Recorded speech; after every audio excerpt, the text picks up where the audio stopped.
Guys आज चाहिँ हामी कलाघर घुम्न आछौँ सिन्धुली कलाघर।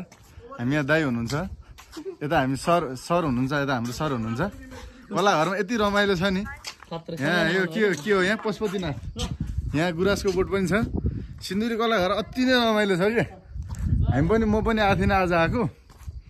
खुब रमाइलो लागिरहेको छ, एकदम चिसो छ गर्मी महिनामा। यो के छ यहाँ ढ्याङ्ग्रो पनि छ क्या, बच्चा यो ढ्याङ्ग्रो बज्छ क्या। सब छ यहाँ। जानकी मन्दिर पनि छ, जनकपुर जानै पर्दैन, यहीँ छ जानकी मन्दिर यहीँ छ क्या। जनकपुर पुग्नै पर्दैन, यहीँ कलाघरमा आयो सब देखिन्छ क्या। यहाँ यति राम्रो घर छ यहाँ, हाम्रो घरभन्दा पनि राम्रो छ। हेरौँ न ल। गुराँस टिप्नलाई उहाँ जङ्गल पुगिरहनु पर्दैन। यहाँ आउनुहोस्, यहीँबाट टिप्नुहोस् ल। पशुपति जान्छ भने नजान्छु, यहीँ छ पशुपतिनाथ। बाजा बजाउनु तपाईँलाई बिहे वर्तमान केमा बाजा चाहिएको छ नि भन्नु होला, यहीँ छ क्या है ल। सोनाई छ, यो के हो यो ढोलकी पनि यहीँ छ। सब छ क्या यहाँ, नभएको केही छैन। डम्फु पनि यहीँ छ है, डम्फु।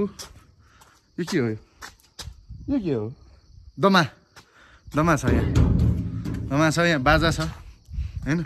यति राम्रो छ नि यो कलाघर चाहिँ, त्यस्तै राम्रो छ क्या। यहाँ मयूर पनि छ, यहाँ मयूर यस्तो राम्रो छ। घुम्नको लागि चाहिँ बहुत राम्रो छ। जुनार हेर्नु न, सेम जुनार छ ल, तर कृत्रिम हो।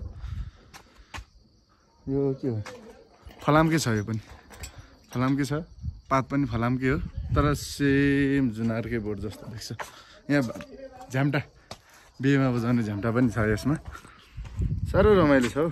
यता हेरौँ न, उहाँ माथि झन् डाँडामा घुम्नु जान्छ, कति रमाइलो छ। दाइहरू जम्मै माथि हुनुहुन्छ क्या उहाँ, यति माथि छ डाँडामा, लास्टै रमाइलो छ भने। म पनि आज आएको घुम्नलाई, खुब रमाइलो भइरहेछ भने। गर्मी महिना त झन् अति रमाइलो क्या, चिसो एकदम डाँडामा है, एकदम हाइटमा छ। अहिले भर्खर एकदम हुस्से लगाइरहेको थियो, अहिले चाहिँ हुस्से छैन। बहुत रमाइलो छ ल कलाघर सिन्धुली। सबैजना घुम्न आउनु होला।